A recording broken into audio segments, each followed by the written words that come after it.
はいどうも、研ぎ師亮太です。今日はこちらの僕が最近愛用している液体の研磨剤を紹介していきたいと思います。で、早速こちらシェイクモーリーという商品になるんですけど、こちら液体の研磨剤になります。で、この液体の研磨剤どういう時に使うかっていうと、鋼の包丁とかってちょっと使ったらすぐ変色してくると思うんですけど、そうなった時にこれをちょっとつけて磨いてあげるとめちゃくちゃ綺麗になるっていう道具になります。で、こちらのシェイクモーリーは研ぎ仲間の研ぎ道場さんから教えていただいたんですけど、ここ1ヶ月ぐらい使っててめちゃくちゃ良かったので、これはぜひ動画にしたいなと思って今回動画にしています。で、ちなみに研ぎ道場さんも結構いろいろな研ぎ動画とか砥石の動画とか出してるので、ぜひチェックしてみてください。では早速今回はこちらのシェイクモーリーを紹介するんですけど、まず1ヶ月使った感想としてはもう最高です。で、僕は包丁のメンテナンスする時に液体の研磨剤よく使うんですけど、このシェイクモーリー使うまではこちらのピカールネオとか、こちらの水溶性の液体研磨剤とか、こういう鏡面職人とかいろいろ使ってきたんですけど、こんな感じでいろいろ使ってきた中でこのシェイクモーリーがもうダントツで良かったので、今回はこちらの良さをお伝えできたらなと思います。ちなみに液体じゃない研磨剤っていうと、こういう研磨剤の粉があるんですけど、これが液体じゃない研磨剤になります。これだけでいいやんって思う方も結構多いかなと思うんですけど、この研磨剤だけだと、結構磨くのに磨きにくかったりとか、研磨剤のロスが多かったりするので、若干扱いにくい道具にはなってます。で、この中にだいたい 48% ぐらい研磨剤が入ってるみたいです。まずこのシェイクモーリーの何がいいかっていうと、液体の粘度、ネバネバ感っていうんですかね、磨いてる時のネバネバ感がめちゃくちゃ絶妙です。結構キレのいい液体になってるので、磨いてるといい感じにこの液体を取り除くことができます。で、このピカールネオとかフリッツとかだと磨いててもこの液体が金属に残ってなかなか拭き取れないんですけど、こちらのシェイクモーリーだと磨きやすいのに拭き取りやすいっていう、めちゃくちゃ使いやすい道具です。で、あとこちらの研磨剤とか鏡面職人とかは水溶性になるので、水で結構すぐ流れてくれる研磨剤なんで、拭き取りはかなりしやすいんですけど、磨くのが結構すぐ拭き取れてしまう分ちょっと磨きにくいんですね。もうちょっと粘り強く磨けてほしいのに結構すぐ研磨剤が取れてしまうっていう感じになります。なんですけど、こっちのシェイクモーリーは綺麗に磨けるのに拭き取りもしやすいっていう、僕の中ではすごくバランスのいい研磨剤ですね。しかもこのシェイクモーリーで包丁を磨いたらめちゃくちゃいい感じの光沢が出ます。なので最近はもう磨く時はこれしか使ってないです。で、液体の研磨剤なんですけど、どういう時に使うかっていうと、軽く錆びた時ですね。ちょっとも放置してて、錆が侵食してしまって深い錆になってしまったらこれじゃちょっと取れないんですけど、日々使ってて、表面が軽く錆びたりするじゃないですか。そういう時はこの液体研磨剤シェイクモーリー使っていただけるとめちゃくちゃ綺麗に取れます。で、その包丁がどういう状態かっていうとこんな感じになります。これ見下ろし包丁でこの前ブリさばいた包丁なんですけど、魚の脂とかでこの包丁の表面が青色とか茶色っぽく変色してるかなと思います。これが包丁の表面が軽く錆びた状態になるんですけど、これを放置してたりとかこのまま使ったりすると、これがだんだん濃い茶色の錆になってくるので、これを放置してそのまま使い続けるのはあんまり良くないかなと思います。この状態で止めて使わないっていうのであれば、この青色とか茶色っぽい錆がめちゃくちゃ綺麗なんですけど、このまま使い続けてると絶対茶色くなってくるので、そういう時はやっぱメンテナンスがいるんで、こちらのシェイクモーリーを使っていくっていう感じですね。で、ちなみにこの青い錆とかめっちゃ綺麗じゃないですか。こんな感じの錆のアートがこれになります。これがこの錆みたいな感じのものを利用して作ったアートなんですけど、これめちゃくちゃかっこよくないですか？こちらは安香さんという方に作っていただいたアートなんですけど、めちゃくちゃ綺麗なんでまた紹介させてください。で、今回は実演としてこちらの包丁をこのシェイクモーリーで磨いていこうかなと思います。で、こちらのシェイクモーリーの使い方はめちゃくちゃシンプルで、いっぱい振ってさらに振って、これであとは包丁につけて磨くだけですね。で、磨く道具は、ティッシュとかでもいいんですけど、一緒にこんな感じのネル生地が販売されてて、このネル生地が一番磨くのにいいらしいんで、これでやるのがいいかなと思います。で、触り心地本当にソフトで、磨くのに最適なんだろうなっていう質感してます。で、厚みも適度にあるので、かなり磨きやすいです。これを使いやすい大きさにこんな感じでカットしていただいて、これで磨いていく感じですね。で、これ、名前がシェイクモーリーなので、いっぱい振ってくださいって説明書にも書いてあります。なので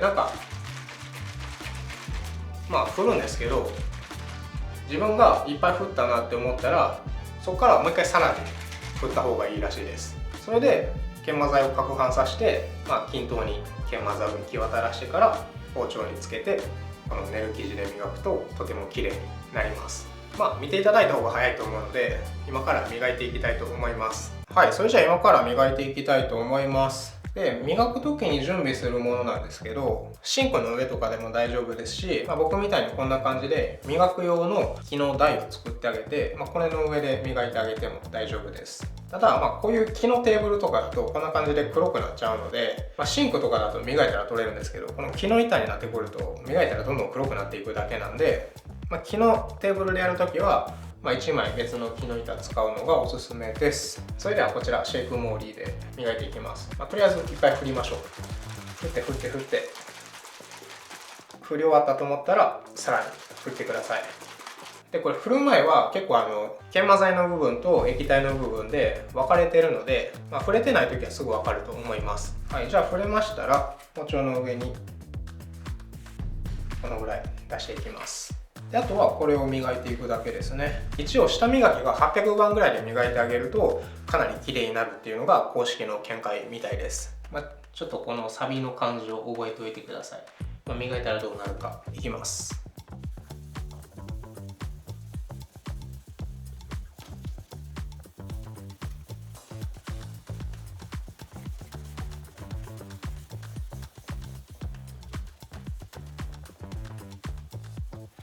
はい、どうですか？結構全体に馴染みやすくていいですよね。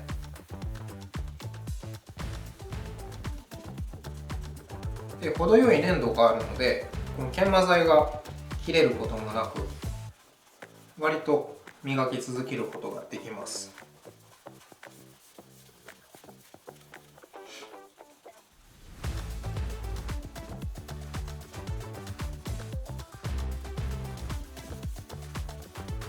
で、シェイクモーリーの説明書にも書いてあるんですけど、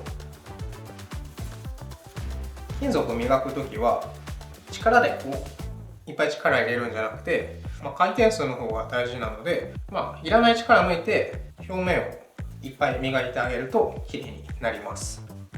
で、こんな感じで磨き続けてると液体が包丁の表面からなくなっていって、もう拭き取ることも完了しています。どうですかね？ただ磨いてるだけで拭き取りまで終わるのはすごくいいと思うんですけど、なかなか伝わりにくいところですね。サビトールとかさっきのフリッツとかは磨いてたらこっちの布を何回か変えないと拭き取りができないんですけど、このシェイクモーリーは全然この布を変えずに拭き取りまで終わってしまうっていう、すごく効率のいいアイテムになっています。いや、いいですよね。はい。で、こんな感じで磨き完了になります。いかがでしょうか？さっきのうっすらとしたサビも全くなくなってないですか？すごいですよね。めちゃくちゃ綺麗。もうこんだけです。これでサビのメンテナンス終わりです。はい。で、今こんな感じで、元から結構綺麗に磨いてる方の包丁なので、この軽い磨きぐらいでこんな感じの表面になります。いや、いいですね。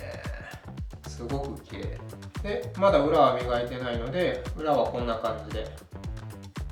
表面が錆びた状態になっています。これ磨く前でこっち磨いた後、いや全然違う。めちゃくちゃ綺麗。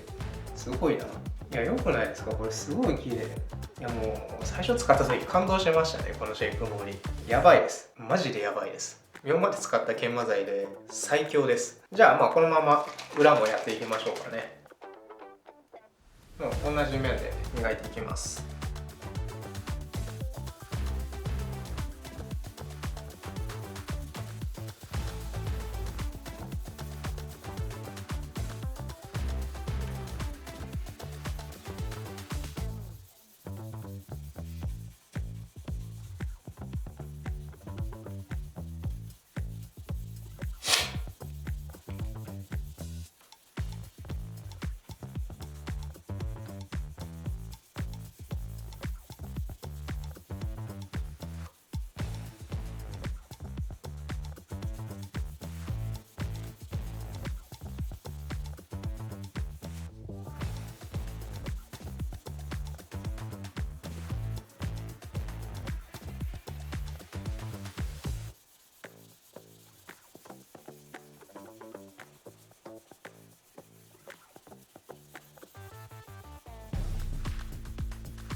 はい、これで裏面の磨きも終わりました。いかがでしょうか。いかがでしょうか。先ほどの青とか茶色とかのサビが綺麗に取れてると思います。いや、本当に綺麗ですよね。すごい。この金属光沢がもうめちゃくちゃ綺麗です。やばい。語彙力。で、最後にここにちょっと研磨剤が残ってると思うので、これで包丁のこの背の部分を磨いていきます。はい、それではこれで全体磨き終わりました。いかがでしょうか。やばいぐらい綺麗になりましたね。すごい綺麗ですよね。このシェイクモーリーで磨いた時の金属光沢がめちゃくちゃいいです。金属のツヤ感がすごいいい感じに出ますね。で、一応これ、油系の液体になるので、若干この錆止め効果もあります。なので、ちょっと包丁使わない時とかはこれで磨いた後に新聞紙でくるんで湿気とか少ないところに保管しておいてあげると、いい感じに錆止めにもなって保存することが可能です。さらにこちらの包丁1回使って、今磨き終わったばっかりの包丁で使い終わった後に1回も研いでないです。でこの状態でもこちらの紙の筒が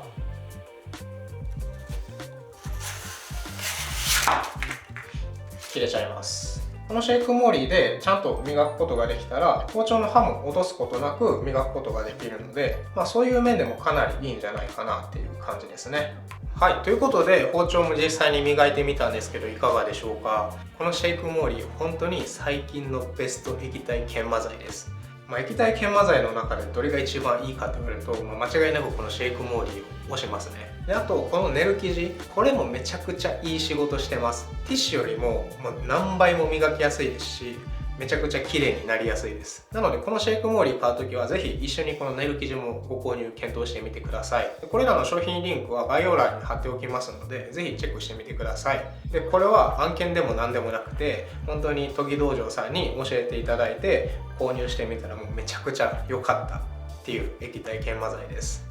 いやこれ本当にみんなにおすすめしたいですね。いやもう本当癖になりますよこれ。結構表面の包丁、特に本焼きの包丁ですね、表面の維持の仕方で悩まれてる方もすごく多いんじゃないかなと思うんですけど、そんな方にはこのシェイクモーリーぜひおすすめしますので、こちらで包丁使い終わったら毎回磨いてあげて表面を維持してあげてください。やっぱり包丁もこういう日々のメンテナンスをしてあげることで、表面が好きな方はどんどんピカピカになってくるので、ぜひ愛情を持ってメンテナンスしていただけると嬉しいです。あとこちらのシェイクモーリーは何番かはわからないんですけど、磨き傷はもうほぼ入らないです。ちょっと粗い研磨剤とかで磨くと縦線とかちょっと青っぽい縦線がいっぱい入ると思うんですけど、これはほぼ入ってないんじゃないかなと思います。こういうピカールネオとかだと、これだいたい4000番ぐらいって言われてるんですけど、こういうので磨くとちょっと青っぽい線がいっぱい入るんですけど、このシェイクモーリーは全然そんなことないですね。磨き傷の入りにくさでいうと、このフリッツもすごくいい感じなんですけど、このフリッツよりもこのシェイクモーリーの方がそこもめちゃくちゃいい結果になってるかなと思います。また今度ちょっとこのいろいろ研磨剤あるので、この研磨剤の磨き比較検証みたいなのをやっていけたらと思ってますので、ぜひそちらの動画も楽しみにお待ちいただけると嬉しいです。ということで今回は最近僕が愛用している液体研磨剤シェイクモーリーの紹介だったんですけど、いかがだったでしょうか。何か感想とか質問などあればコメント欄の方に書いていただけるととても嬉しいです。ということで今回も最後までご視聴いただきありがとうございました。今回の動画が少しでもいいと思った方はグッドボタンとチャンネル登録よろしくお願いします。ではまた次回の動画でお会いしましょう。バイバイ。